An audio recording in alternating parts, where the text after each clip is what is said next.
We talked about the shoulder in the last video, and we gave you some insight into the many complex webbing of muscle that exists around the shoulder to create so much movement that we're able to do.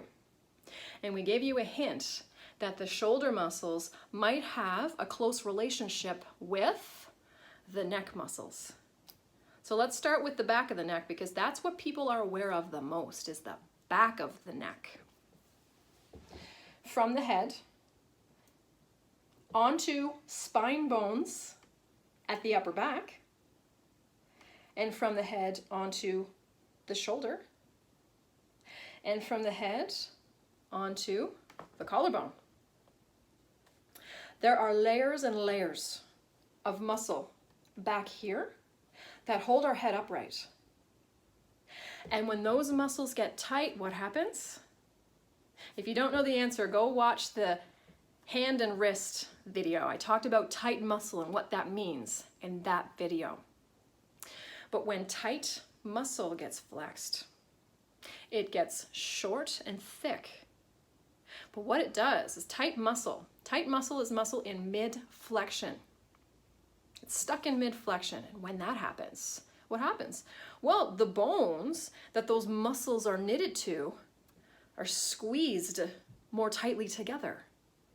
They the length between them shrinks. So what happens if muscles at the back of the head, muscles knitted onto the bone at the back of the head, and then knitted onto the spine bones at the upper back, what happens if those muscles get mid-flexed? Well, they're going to pull the back of the head down toward the spine bones.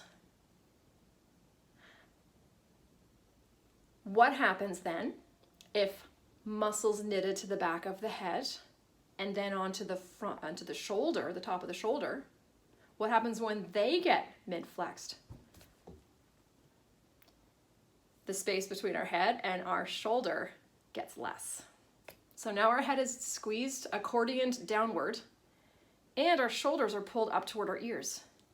Now, what happens when the muscles around the back of the kind of side of the head, behind your ears, what happens when those muscles that are knitted there and come to the collarbone, what happens when they get mid-flexed?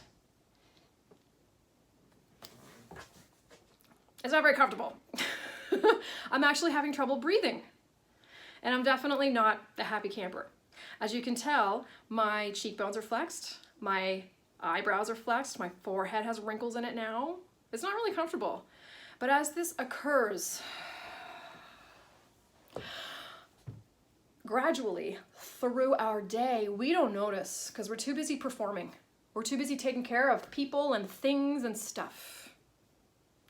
So we don't realize that we've gone from this to this. But look how our body image has changed, right? And so it actually becomes kind of a challenge for people to breathe, because what will occur is that muscles will flex around the rib cage as well. So stay tuned for the next video, where we get into actual flexion within the rib cage and upper spine and what that does to our headaches, our ears, our jaw, but mostly our stomach function and our breathing. But in the meantime, what about the jaw? Where does the jaw come into play here? Well, I can tell you. And this I had to learn from experience working with patients, is that when the back of the neck has a certain pattern of tension in it, the jaw muscles are also going to have their own certain pattern of tension in them. Those two patterns of tension go together. And when there's jaw tension, what does that mean? Well, let's look at the jaw joint. Let's look at the jaw. Okay, what's the jaw? Never really thought about the jaw joint, did you? There's muscles in there, and they can get tired, can't they? You poke at them, and they're like, ow, it's tight, it hurts, and if I poke too much, I get a bit of a headache here. You know, what about this bone along the cheek? And what about this bone along the jaw?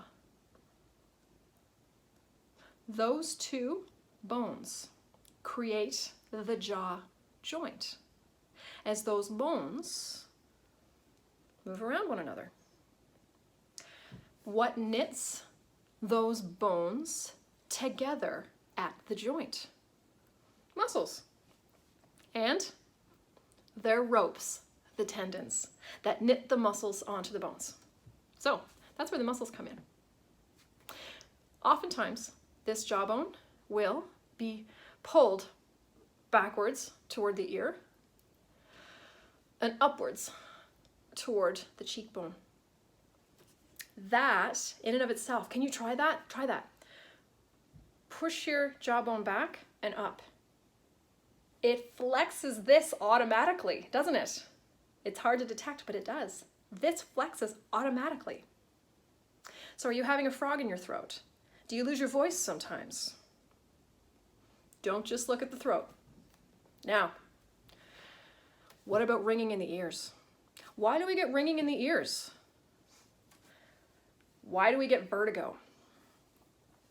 And what does that have to do with muscles? Well, there's lots of reasons for ringing in the ears. There's lots of reasons for vertigo.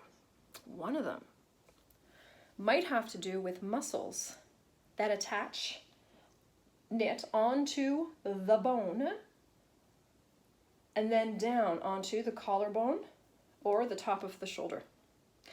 There's also muscles that knit onto this bone and this bone that come around to the voice box and around the thyroid as well. Those muscles are knitted on very close to the ear canal, aren't they? Well, here's a little secret. When a muscle is in mid-flexion, when a muscle is tight, that muscle is not just sitting there like a rock or a lump. No, it's got a bit of vibration to it. Yeah, a muscle's got a little bit of vibration to it. And we would never be able to detect that normally, but when it's around the ear canal, we can detect it through ringing in the ears or a sensation of spinning.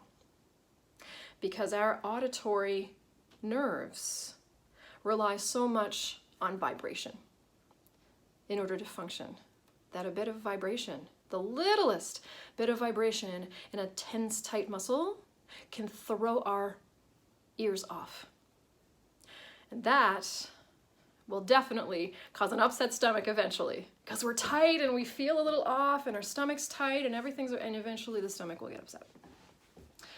That's the jaw, the head and neck, and the ears, and the collarbone, and the voice box, and the throat. So, think about what is going on in and around from here to here, and what else might be going on. May not be muscle or bone, but it may be. But that's something we would have to investigate and determine through detective work and what's most likely. Stay tuned for the next one. We're going to talk about the rib cage, the stomach, and breathing, why that affects breathing. See you soon.